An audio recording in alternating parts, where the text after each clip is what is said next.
Hello, everybody, and welcome back to my YouTube channel. My name is Isabella Mitando, and on this channel, we're all about growth, motivation, and encouragement. Sometimes I am your favorite health and safety consultant. I am whoever you want to be on that day. Today, we're continuing with our episodes for our podcast, which is called Health and Safety Sessions. We're on episode 2. And on this platform, we have real conversations with real safety professionals, and we discuss all the good things, the bad things, the wins, the losses, and obviously the journeys of the health and safety professionals and how they got to where they are. And as usual, today I'm not by myself. I am joined by one of my favorite people in the world.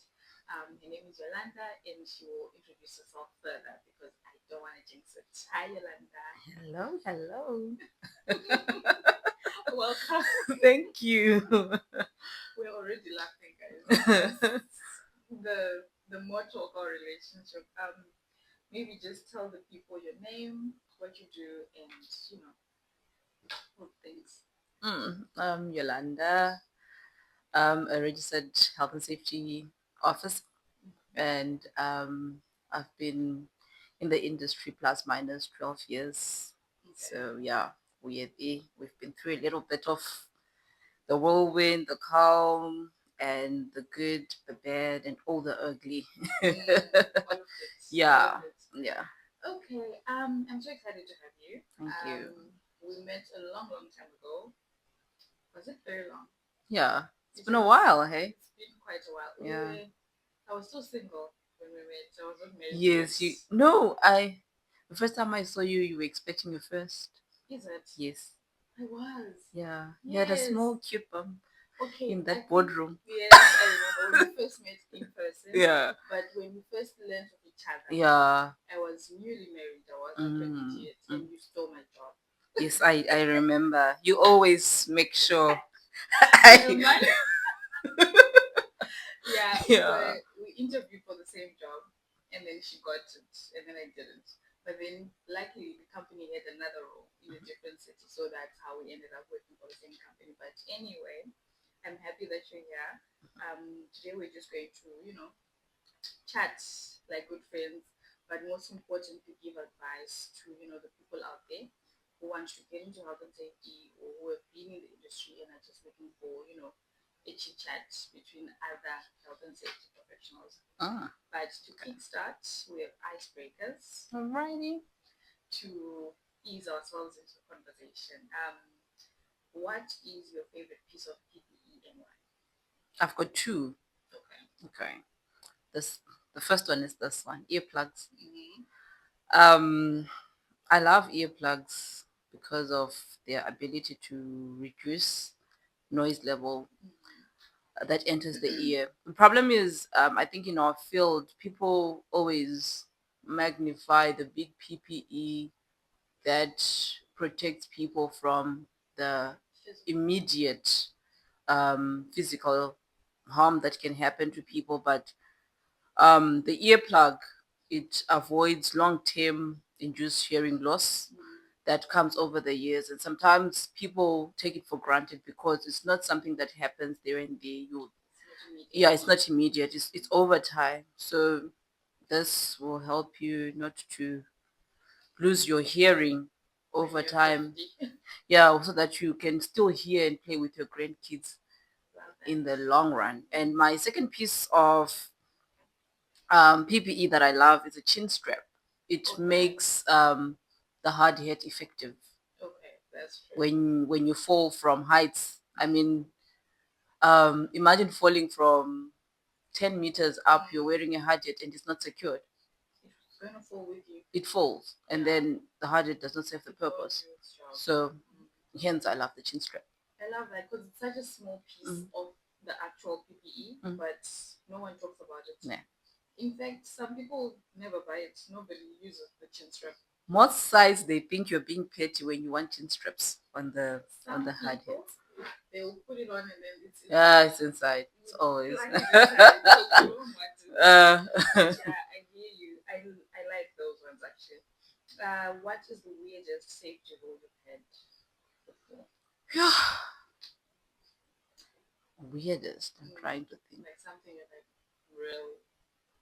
Oh yeah, this the full protection plan development. Mm. Sometimes when people hooking up at heights, I always wonder the effectiveness of a safety harness when a person can still fall and land before the harness is activated. Okay. So yeah, then people will insist that you still need to hook up at heights. Hook in, I get that. Yeah. I think that's one of the weirdest. But I guess it's not weird because some people don't know. You know, they're employed, but they're just saying hook up because that's what they're required to do. There's no context. Yeah, I think exposure goes a long way. Right there. Yeah. Right there with you. Okay, so our topic of the day is the worst audit I've ever attended. But before we get there, we want to get to know you a little bit more. Alrighty. Where you started, were the beginnings humble or were they magnificent? Take us back to young you. What did you want to be when you grew up? I wanted to be a doctor or dietitian. Okay. Yeah. I just liked how it sounded. And I thought the bougie me would be very, like, would love it. Yeah. Okay. I think I also wanted to be a doctor. I couldn't stand blood though, so. That's what our previous guest said. She wanted to say photogenius, but the blood was no. Yeah. How did you learn to health and safety? Was that like planned? Did you study for it, or did you accidentally just land in it? Accidentally on purpose. I can understand. Elaborate. Because I didn't know safety, and that was way before 2010. But I had my one aunt. Shout out to my aunt Tendai. I think she's almost a safety manager by now.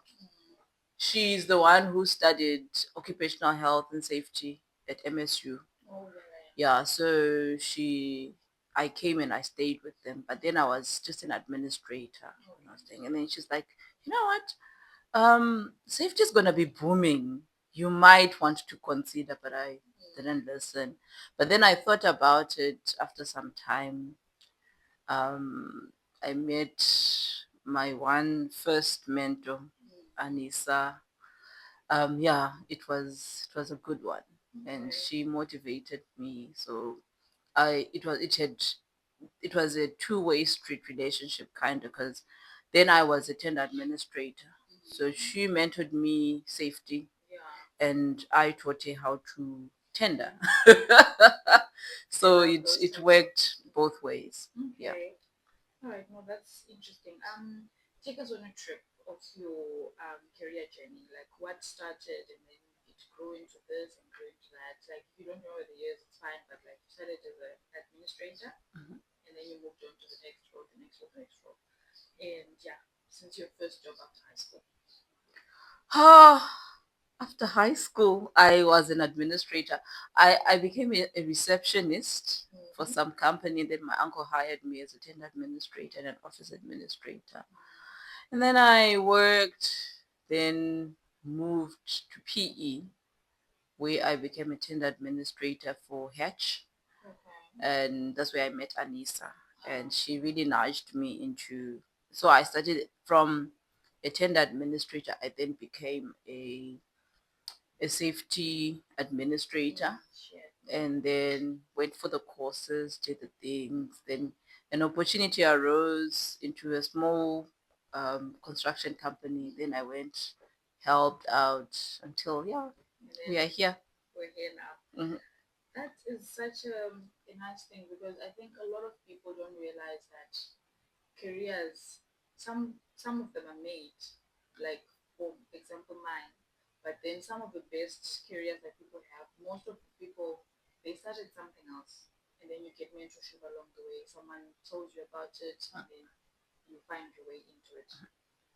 But for me, my story is very simple, but also it gets interesting at some point. But I knew what I wanted to do since I was like 15 because I wanted to be a doctor. but then the physics and the chemistry was not physics. Chemistry.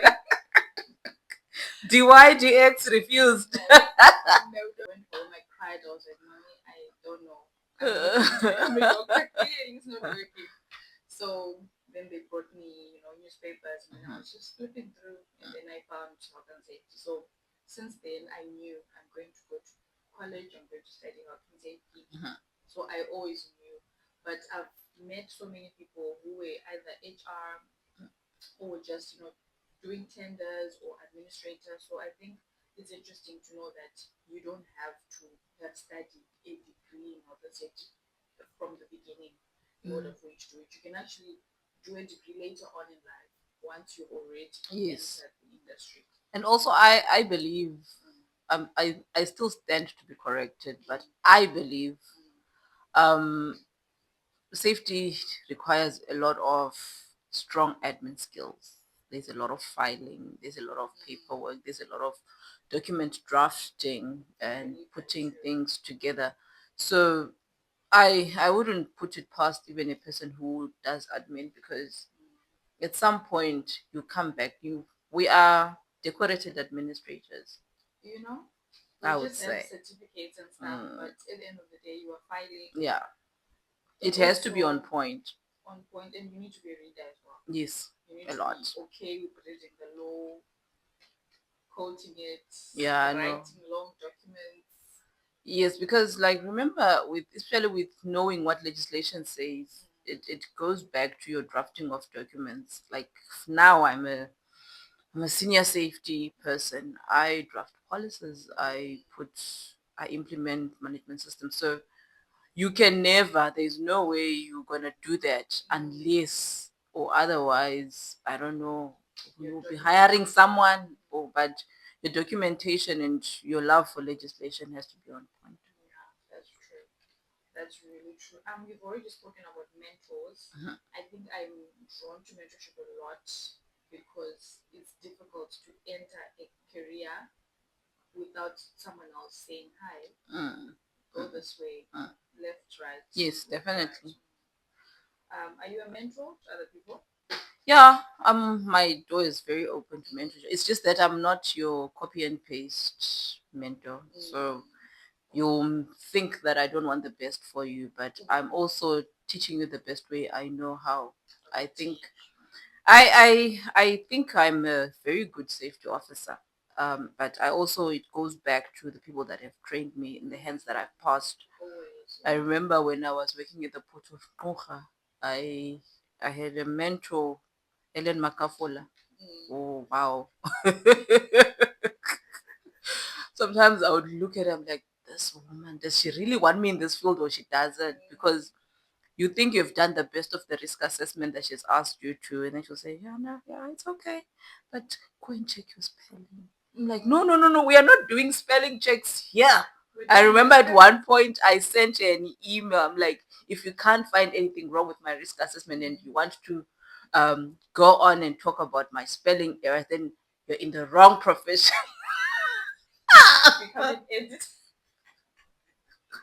But look, I always look back and I'm grateful.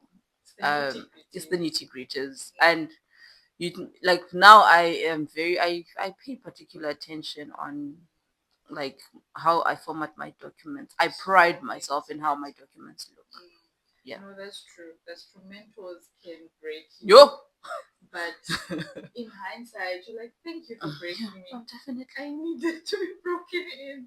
There's actually a quote about cows, cattle, horses, and everything. They actually call it breaking in. You break in a horse. No one can ride that horse until it has been broken. So I guess that's the way it is. Yeah. You can't become good. You have to go down first. No, and yeah. then start sprouting like a plant. Especially with safety.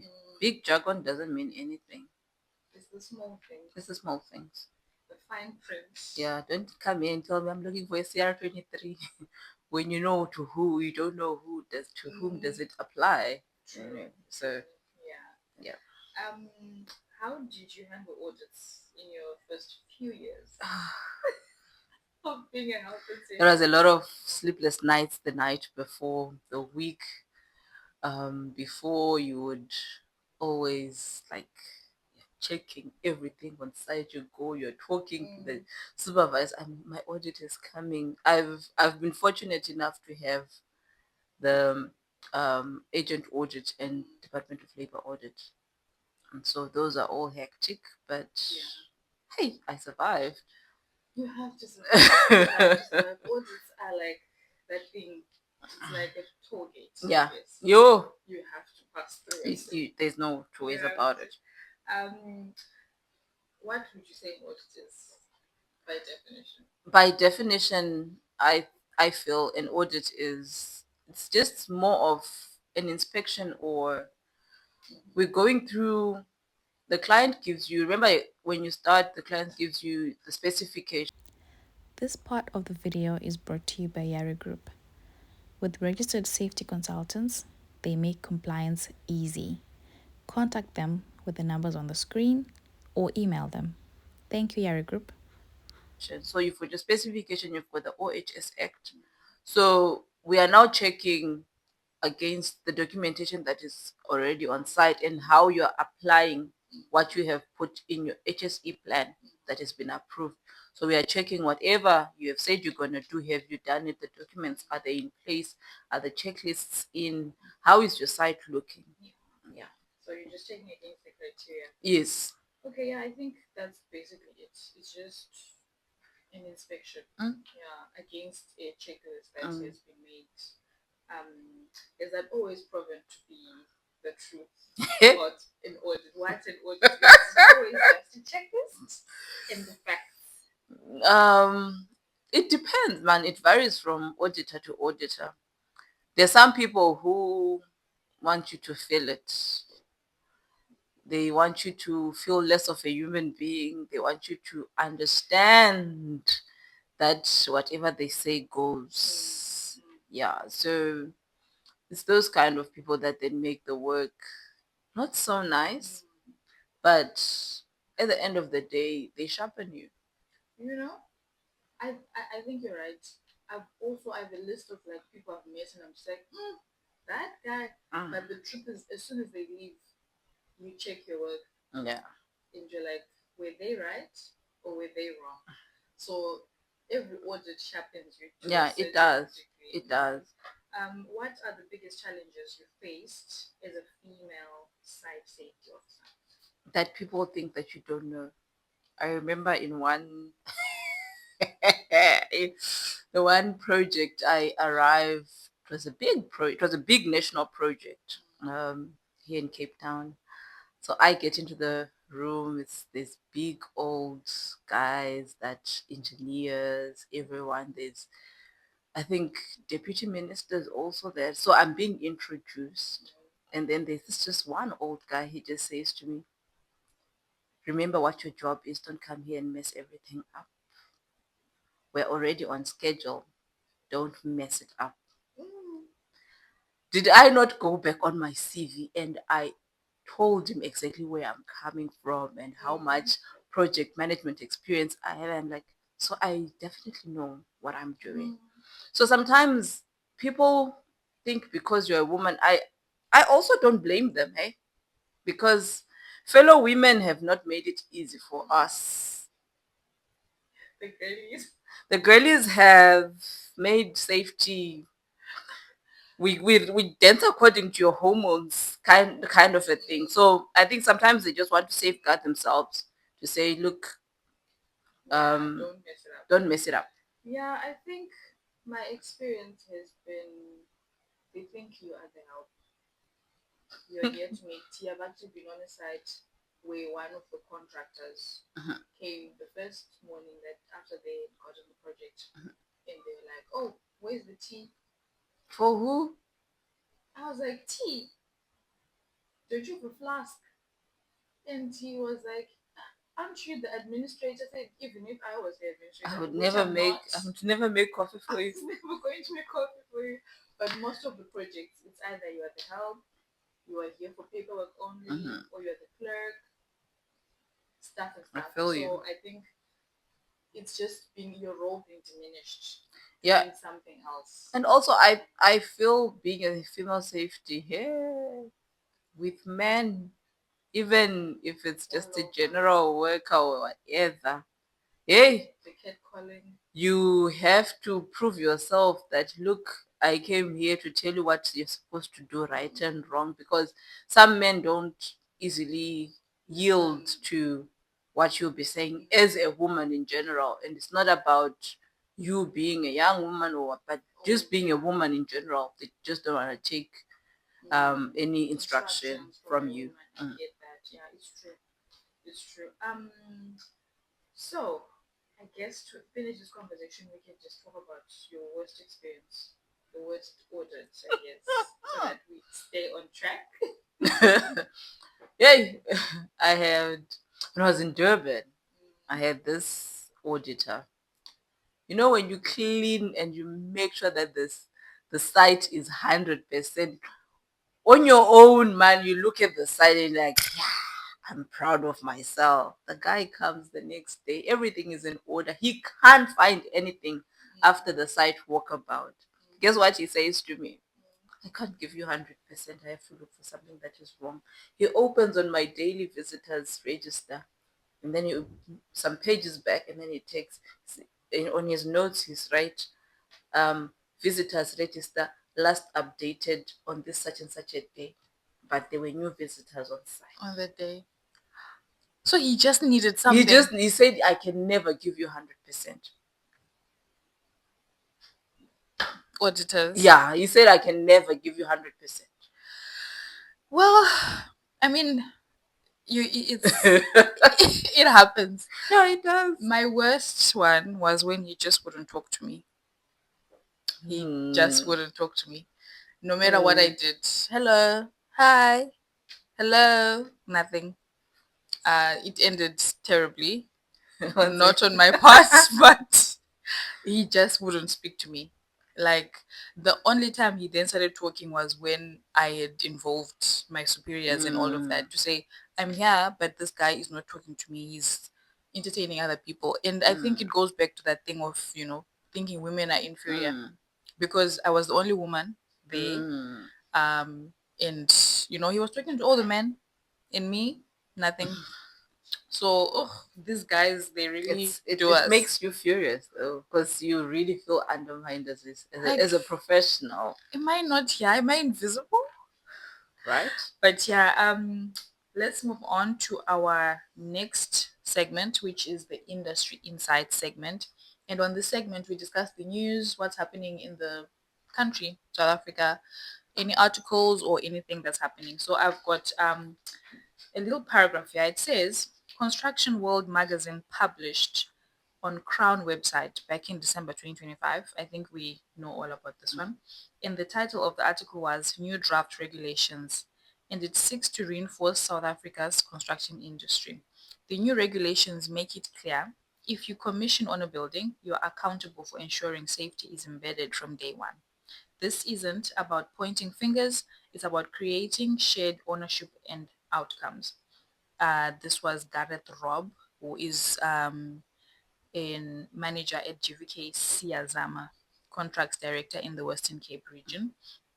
And for contractors, the introduction of the health and safety manager as a statutory appointment on complex projects. We discussed this a little bit before, but about the appointment for a construction manager. How are we feeling about that? It's good.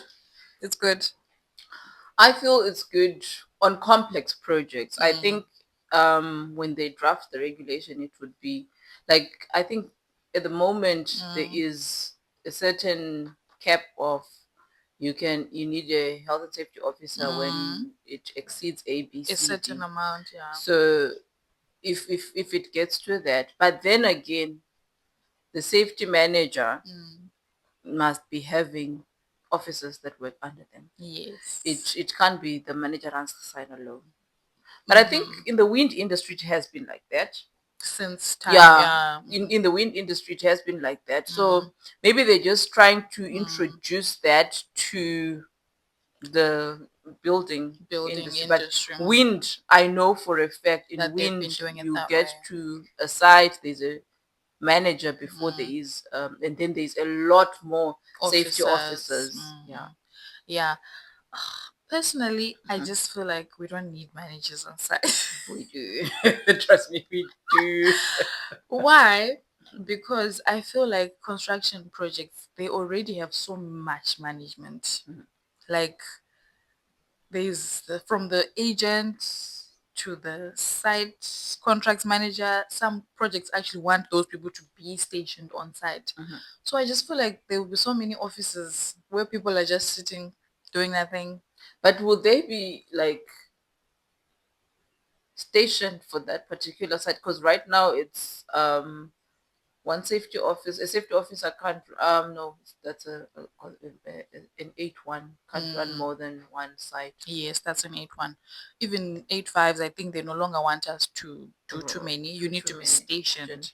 Yeah, there are projects that you can be stationed in, and there are some that you can just Part time. Yeah, part time. If Yeah. it's depending on how big it is, but I think it can be just be a statutory. Yeah. Because the And not truth make is, it like this guy is going to be managing the same thing that the officer is doing. no, What are they going to be doing on site? Honestly. they manage reports. Okay. The weekly reports. Your reports, your reporting, they sit. And There's the sometimes audits. when you feel like it's just too much and then you're jumping from one meeting to the other to the other. Let them sit in the technical meetings. And Okay, so he does enjoy all of site. it. He or she. Mm. Okay. I think I like that. I guess they can do the soft parts of the job. Yeah, because remember they've worked hard. Like for him to be manager, I wouldn't want to be working on site, doing nah. observations. I feel you. I feel you. And I think it also creates opportunities for people. Yes, because people can now promote to manager and know that they will still have jobs. If there's like 10 projects in a company, if they're that big, I'll sit on the site. Because right now, after officer, everyone wants to be an agent. That's it. What do we do as agents, all of us? Listen, we can't all be agents. Yeah, no, I get you. I guess we can move on to our dilemma segment. And on this segment, we discuss all the funny things we see on site, and then we decide what's our take on it. And to the people who are watching from home, if you have a dilemma that you've met on site, you can totally bring it to us via the comment section or on the TikTok page, Instagram, depends where you're watching us from. And then you can discuss it on the next episode. So this dilemma says, a worker refuses to wear PPE. They say that it slows them down. He is experienced and respected on site. Do you discipline him or let it slide? Or her? They need to acknowledge that they don't want. I am a huge like, okay, fair and fine, you don't want. Whilst we're waiting for the disciplinary action, because remember, you need proof. Something is going to happen to them. What's going to pick you up?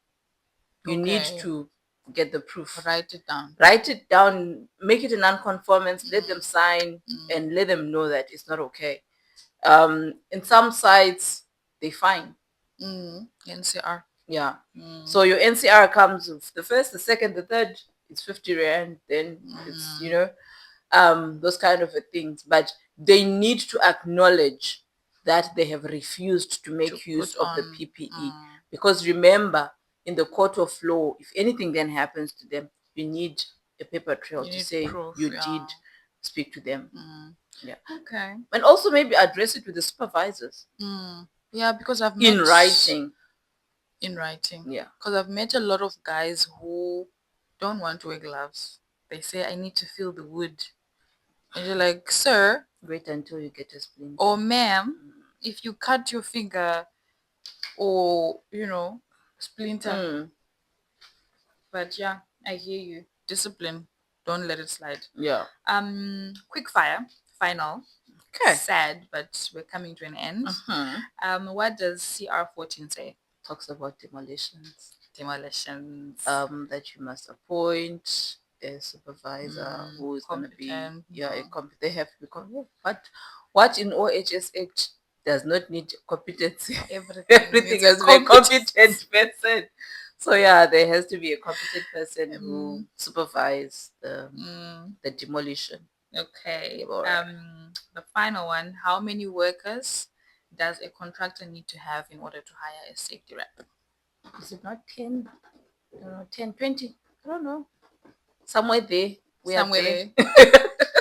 Yeah, but a rep is needed. Thank you so much. This was fun.